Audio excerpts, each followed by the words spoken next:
kafir karena masuk di rumah sakit Kristen itu. Wa minhum man yuladu kafiran wa ya'ishu kafiran wa yamutu kafiran. Ada juga yang terlahir kafir, orang tuanya kafir, selama hidup juga kafir, mateknya kafir juga. Na'udzubillahi min dzalik. Nah, karena ada macam-macam begini, maka sekali lagi supaya kita husnul khotimah, marilah kita jaga iman kita. Marilah kita jaga agama kita, salat kita, ibadah kita, dan seluruh keluarga kita. Anak, istri, menantu, cucu, semuanya. Qu anfusakum wa ahlikum nar. Jaga dirimu, anak istrimu, menantumu, buyutmu, cucumu, jangan sampai masuk neraka. Caranya gimana? Dijaga jangan sampai kena pengaruh gereja. Dijaga jangan sampai kena pengaruh pergaulan bebas. Dijaga jangan sampai kena pengaruh, maaf, aliran liberal. Dijaga jangan sampai kena pengaruh aliran-aliran di luar Ahlus Sunnah wal Jamaah. Khawatir nanti enggak diterima Allah Subhanahu wa ta'ala. Bapak Ibu rahimakumullah, lalu apa yang harus kita lakukan untuk menghadapi kematian itu? Persiapan apa yang harus kita miliki, dimiliki istri kita, dimiliki suami kita, dimiliki anak dan cucu kita untuk menghadapi kematian? Satu, jangan pernah keluar dari Islam.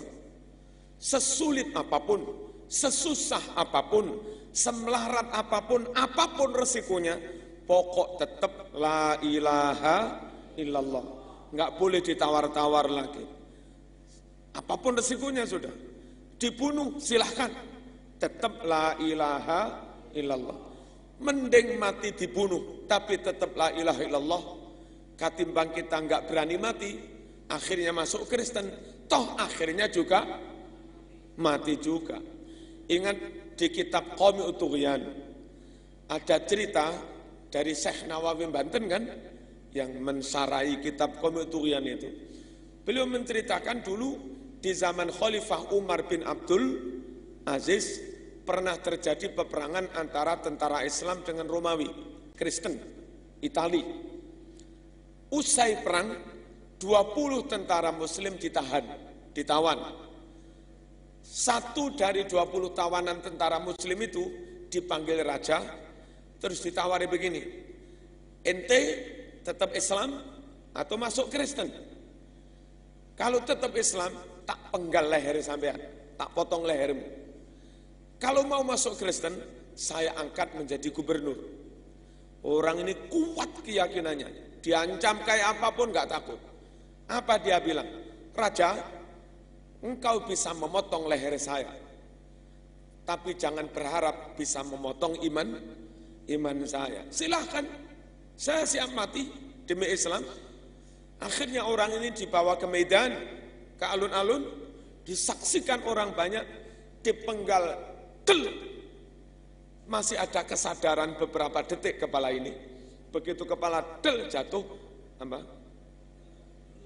gelundung ke kanan, sambil membaca ayat, ya ayyatuhan nafsul mutmainnah, irji'i ila rabbiki radiyatan mardiyah, fadkhuli fi ibadi, fadkhuli jannati. Husnul khotimah dia.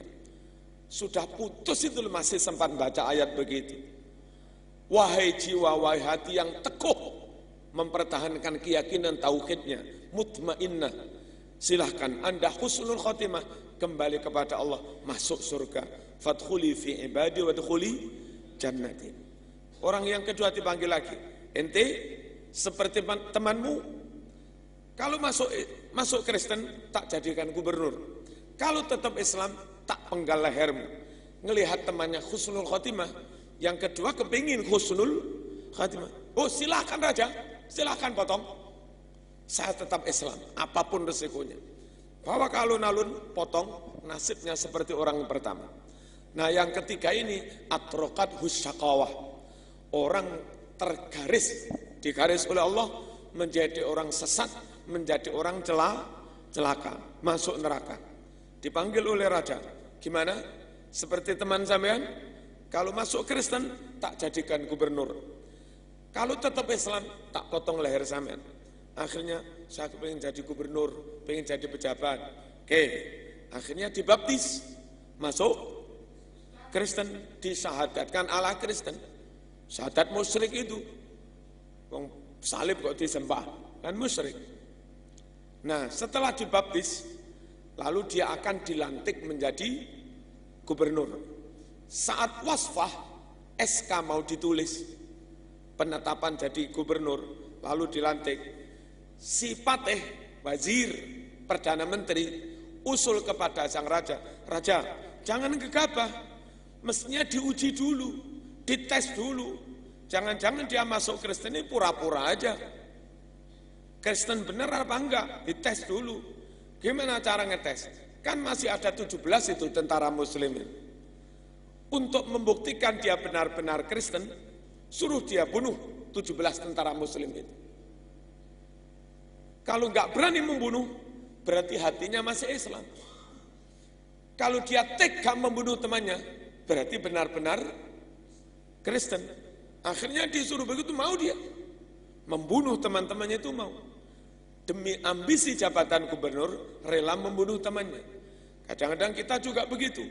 Demi ambisi menjadi DPR, rela mencurangi temannya sendiri. Setan-setan itu ada aja begitu. Setelah membunuh temannya, akhirnya mau dilantik oleh raja. Si wazir perdana menteri usul lagi, Raja, coba dipikirkan kembali. Ini jangan-jangan orang ini malah membahayakan. Coba pikirkan. Teman muslim dari dulu, dari kecil dia berteman. Itu loh dia tega membunuhnya. Hanya karena ambisi jabatan. Orang ini membahayakan. Kalau kau angkat jadi gubernur, nanti dia marah sedikit, rakyatmu dibunuh. Marah sedikit, rakyatmu dibunuh. Saya usul orang ini dibunuh aja. Karena membahayakan. Akhirnya dibunuh juga. Takdirnya takdir mati su'ul khotimah. Dibawa ke medan, ke alun-alun, disaksikan orang banyak, potong lehernya, dan kepala ini jatuh dan berguling-guling ke arah kiri. Tidak ke kanan. Tidak kumpul dengan dua kepala yang husnul khotimah tadi.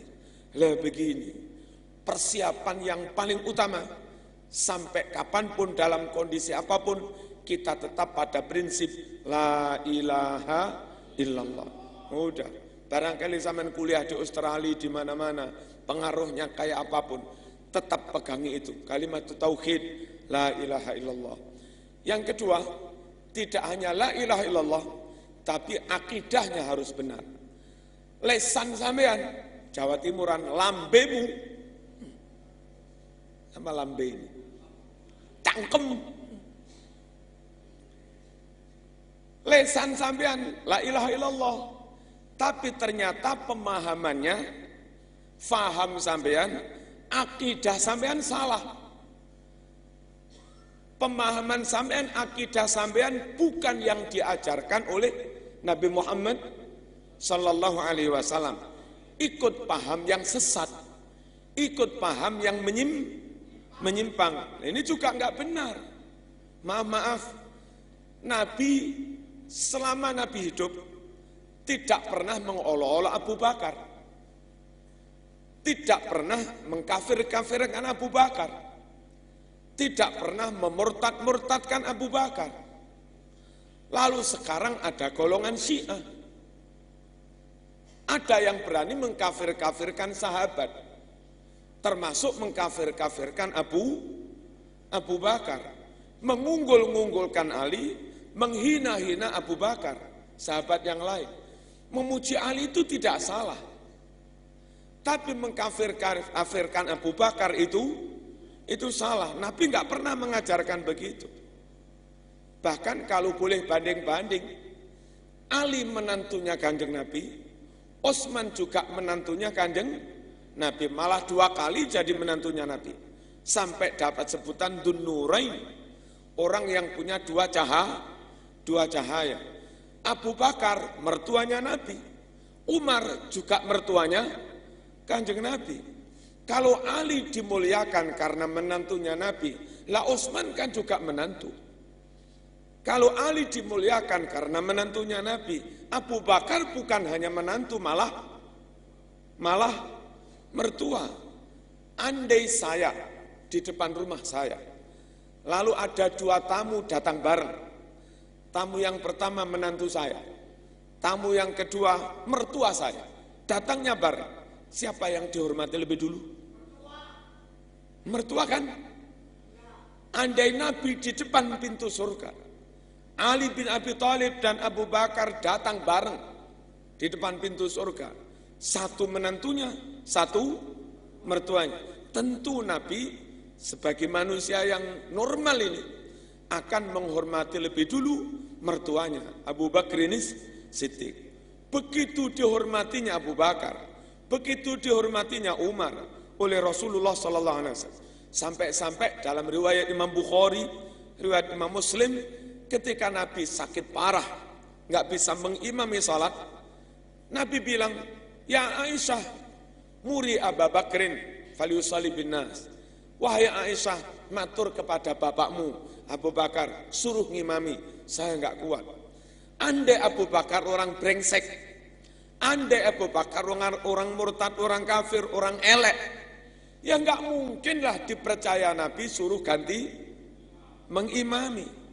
Begitu percayanya Nabi kepada Abu Bakar sampai suruh ngimami. Loh itu loh orang Syiah menganggap Abu Bakar itu, ada yang menganggap kafir lah, sesat, fasik, perampok, dan seterusnya. Meyakini begitu terhadap Abu Bakar nggak pernah diajarkan oleh Rasulullah sallallahu alaihi wasallam. Awas, iman ya iman, Islam ya Islam, tapi jangan yang Syiah. Jangan yang Syiah, karena mereka punya doktrin, yang doktrin itu nggak pernah diajarkan oleh Rasulullah sallallahu alaihi wasallam. Berarti itu doktrin bid'ah. Apa? Doktrin bid'ah. Kemudian begini, Rasulullah mengajarkan apa yang namanya barokah. Rasulullah mengajarkan ziarah kubur. Rasulullah mengajarkan zikir keras. Rasulullah mengajarkan wiridan. Rasulullah mengajarkan tawassul. Rasulullah mengajarkan mendoakan orang yang sudah wafat. Namun ada golongan di luar Ahlus Sunnah wal Jamaah yang dimotori golongan Wahabi. Mereka mengingkari tawassul. Mereka mengingkari ziarah kubur. Mereka melarang mendoakan orang yang sudah mati. Mereka melarang bersedekah pahalanya untuk orang yang sudah mati. Mereka mengharamkan zikir bersama. Mereka mengharamkan maulid salawat bersama. Mereka mengharamkan wiridan bersama. Bahkan sebagian ada yang mengharamkan kunut juga. Padahal Nabi mengajarkan. Kalau zaman ikut golongan seperti ini, berarti zaman ikut golongan yang fahamnya, akidahnya, doktrin dan ajarannya tidak sesuai dengan ajaran Rasulullah sallallahu alaihi wasallam, dan itu dijamin tidak diterima. Kok dijamin tidak diterima ini? Dijamin tidak diterima. Pasti ditolak. Hadisnya jelas riwayat Imam Muslim, man amila amalan laisa alaihi amruna fahuwa raddun. Barang siapa melakukan amal ibadah yang itu tidak sesuai dengan yang kami perintahkan, tidak sesuai dengan yang kami ajarkan, fahuwa raddun, maka amalan itu ditolak. Allahumma shalli ala sayyidina Muhammad. Bekal pertama menghadapi mati tetap iman Islam. Tapi itu pun belum cukup, harus ditambahi bekal kedua, akidahnya harus benar. Akidah yang benar yang diajarkan Nabi kepada para sahabat. Setelah itu sahabat mati dan sudah menyampaikan ajaran itu kepada tabi'in. Sebelum tabi'in mati, sudah menyampaikan ajaran itu kepada muridnya, tabi'in. Lah tabi'in itulah zaman imam-imam madhab itu. Imam Hanafi tabi'in, Imam Maliki tabi'in. Kalau kita ikut ulama-ulama madhab, karena mereka muridnya tabi'in, otomatis ilmunya madhab itu ilmu dari tabi'in.